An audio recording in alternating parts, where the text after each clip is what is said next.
Jai Hind students. Today we will continue the chapter acid, bases and salts. So today's topic is litmus indicator.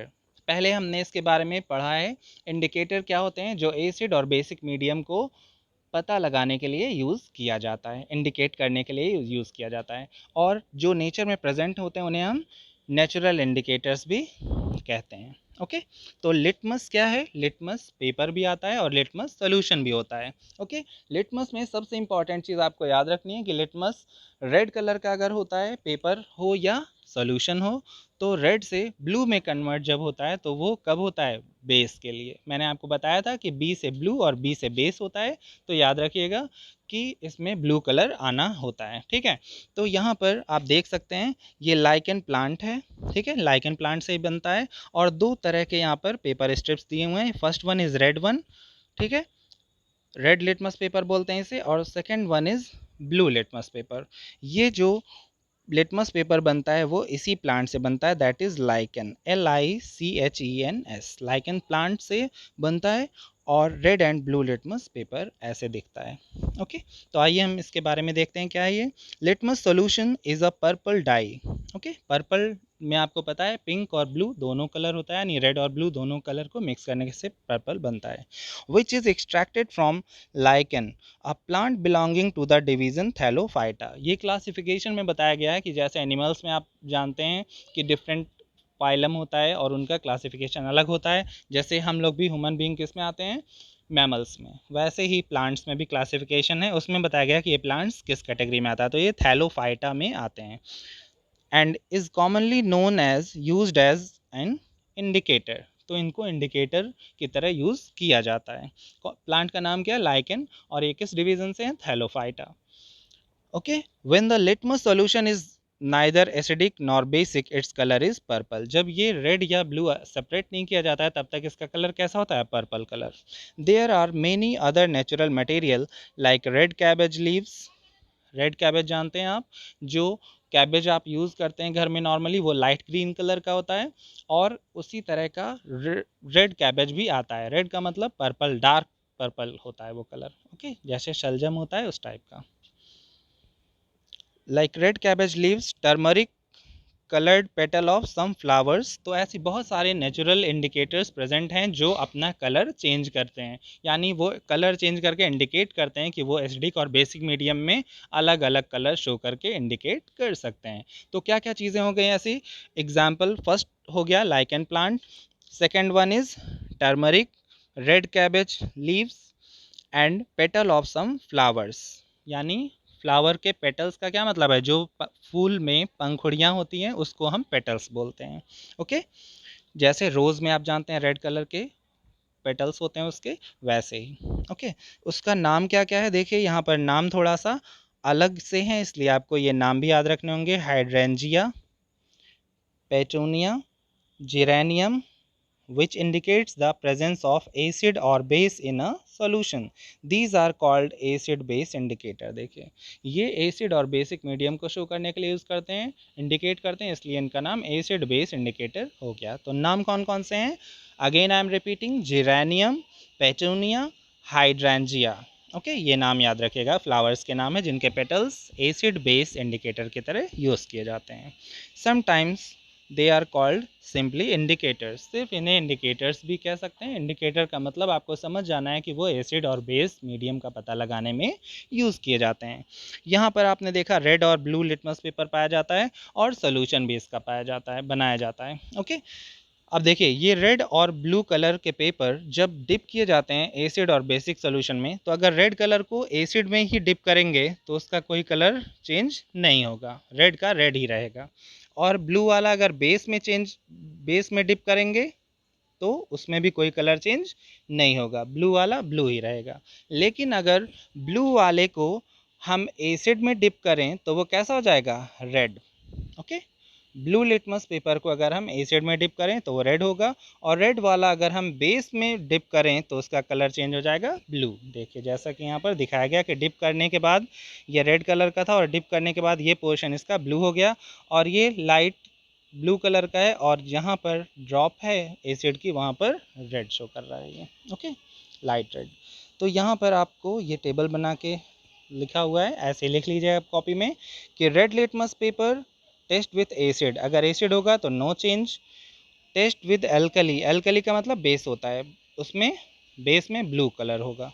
और blue litmus paper अगर हम acid में dip करें तो blue से red हो जाएगा, और अगर ब्लू वाले को बेस में डिप करें तो देयर इज़ नो चेंज, उसमें कोई चेंज नहीं आता। ओके, तो याद रखिएगा, litmus, lichen, Thallophyta and other name of the natural indicators are red cabbage, turmeric, lichen and some flower petals like hydrangea, petunia and geranium. Okay, next is olfactory indicators. अब देखिए, अभी तक हमने बात की कि वो सिर्फ सब क्या कर रहे थे, अपना कलर चेंज करते थे एसिड में और बेस मीडियम में, जिससे हम उसे कलर चेंज की वजह से आइडेंटिफाई कर सकते थे। लेकिन यहाँ पर कुछ एग्जांपल्स ऐसे भी हैं जिन्हें हम कलर से नहीं, स्मेल या टेस्ट चेंज होने की वजह से आइडेंटिफाई करेंगे। ये कैसे इंडिकेट करते हैं? बाय चेंजिंग इट्स स्मेल और टेस्ट। ठीक है, और वहाँ पर क्या हो रहा था अभी तक बाय चेंजिंग ऑफ कलर हम आइडेंटिफाई कर सकते थे। There are some substances whose odour और स्मेल चेंजेस इन एसिडिक और बेसिक मीडियम। हुज ऑर्डर का मतलब स्मेल ही होता है। ओके, और यहाँ पर आप यूज़ कर सकते हैं और क्या, टेस्ट, टेस्ट बेस का चेंज हो जाता है। ठीक है, ऑर्डर, स्मेल और टेस्ट इन एसिडिक और बेसिक मीडियम। एग्जाम्पल है onion, vanilla and clove. Onion प्याज है, वनीला क्या होता है, देखिए वनीला एसेंस होता है, एसेंस का मतलब वनीला आइसक्रीम आप खाते हैं जो एक टेस्ट तो वो प्रोवाइड नहीं करता, एक एसेंस होता है, एक महक होती है, खुशबू होती है उसकी यूनिक, जिसको हम आइडेंटिफाई कर सकते हैं। वनीला आइसक्रीम आपने खाया होगा, वनीला केक भी आता है। ओके, तो ये एसेंस होता है, उसमें मिलाने से उसमें वैसी स्मेल आती है और वो बहुत अट्रैक्टिव होती है। Okay, third one is clove. Clove आप देख सकते हैं क्या है, लौंग बोलते हैं इसे। ओके, लौंग और प्याज और वनीला, ये तीनों ही स्मेल इनकी यूनिक होती है, और जब आप इसे बेस में यूज़ करेंगे तो इसकी स्मेल क्या होगी, गायब हो जाएगी, यानी कि वो स्मेल फिर बेस में डिप करने के बाद वो स्मेल शो नहीं करता और उसका टेस्ट भी थोड़ा डिफरेंट हो जाता है। तो स्मेल और टेस्ट चेंज हो जाने की वजह से ये इंडिकेट करते हैं कि ये एसिड और बेसिक मीडियम में डिफरेंट टाइप से बिहेव कर सकते हैं। तो इनको भी हम ऑल्फैक्ट्री इंडिकेटर की तरह यूज़ करते हैं। ऑल्फैक्ट्री वर्ड का यूज़ किया जाता है इसी वजह से, क्योंकि ये स्मेल और टेस्ट चेंज करने की वजह से इनका नाम ऑल्फैक्ट्री इंडिकेटर है। Okay, how do acid and bases reacts with metals. यहाँ देखिए क्या है, यहाँ पर ये फिगर है आपके एनसीईआरटी बुक से। ठीक है, ये आपको कहीं भी मिल जाएगा। इसमें क्या होता है, how do acid and base react with metal. Metal के साथ अगर रिएक्शन कराया जाए एसिड और बेस की, अब केमिकल प्रॉपर्टीज़ पे आते हैं एसिड बेस की, तो क्या होगा, मेटल जनरली वही मेटल हमेशा एसिड बेस से रिएक्ट करेंगे जो ज़्यादा रिएक्टिव होते हैं। ठीक है, इसके बारे में आप आगे डिटेल में पढ़ेंगे कि कौन कौन से मेटल हैं जो रिएक्ट कर सकते हैं और कौन से नहीं। फिलहाल आपको क्या जानना चाहिए कि सिर्फ रिएक्टिव मेटल्स ही एसिड या बेस के साथ रिएक्ट करेंगे, सारे मेटल्स रिएक्ट कर सकते हैं ऐसा नहीं होता। Okay, the metals in the above reaction displaces hydrogen atom from the acid as hydrogen gas and form a compound called a salt। तो देखिए, जब भी एसिड की रिएक्शन मेटल से होगी तो क्या बनेगा, सॉल्ट एंड हाइड्रोजन गैस, क्योंकि एसिड में हमेशा हाइड्रोजन पाया जाता है और वो हाइड्रोजन आयन जो है वो हाइड्रोजन गैस बन के रिलीज़ हो जाएगा। ठीक है, रिएक्शन की डिटेल्स को हम और आगे डिस्कस करेंगे। तो अभी आप याद रखिए, एसिड में हाइड्रोजन होता है, वो हाइड्रोजन गैस बन के रिलीज़ हो जाएगा और मेटल जो है वो सॉल्ट फॉर्म कर लेता है। ओके, मेटल का सॉल्ट बन जाता है और एसिड का जो हाइड्रोजन वाला पार्ट है वो हाइड्रोजन गैस बन के निकल जाएगा। मेटल रिएक्ट्स विद बेस, यहाँ पर क्या होगा, एग्जाम्पल है बेस का सोडियम हाइड्रोक्साइड। यहाँ पर जिंक से रिएक्शन कराई जा रही है, जिंक मेटल से, तो यहाँ बन रहा है सोडियम जिंकेट, Na2ZnO2, इसका नाम है सोडियम जिंकेट। ये इंपॉर्टेंट है, आपको याद रखना है formula with name. Hydrogen gas यहाँ पर रिलीज हो रही है तो हम यहाँ पर एरो भी यूज़ कर सकते हैं, अपवर्ड एरो। ओके, ऊपर की तरफ। However, such reaction are not possible with all metals। देखिए, अभी मैंने आपको बताया कि सारे मेटल्स के लिए हम ये नहीं लिख सकते, सिर्फ रिएक्टिव मेटल्स के साथ ये रिएक्शंस होती हैं।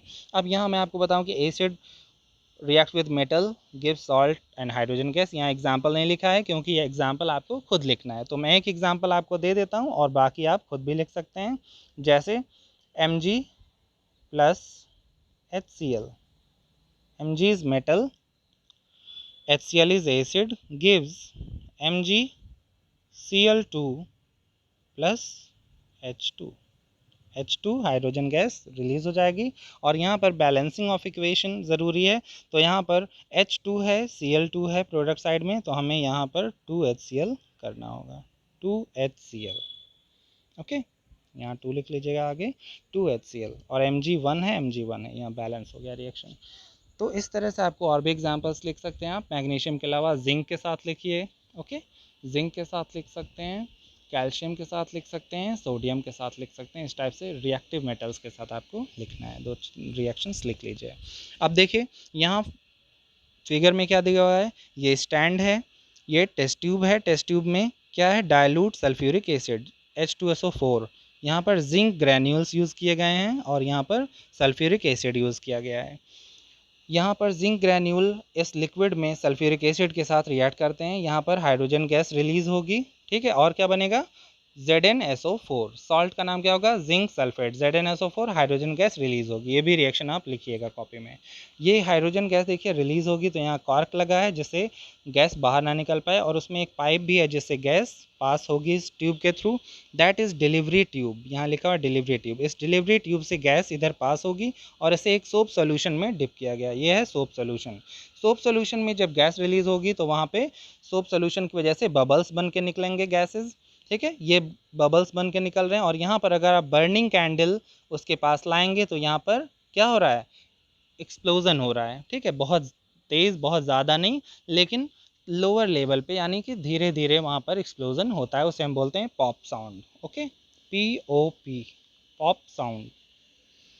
पॉप साउंड प्रोड्यूस करता है कौन, हाइड्रोजन गैस। तो याद रखिएगा हमेशा हाइड्रोजन गैस को आइडेंटिफाई करने के लिए हम उसके बबल्स के पास अगर बर्निंग कैंडल लाते हैं या मैच बॉक्स से आप माचिस की तीली भी उसके पास लाएंगे जला के, तो वहाँ पर पॉप साउंड मिलेगा आपको। वही हाइड्रोजन गैस को आइडेंटिफाई करने का एक तरीका है।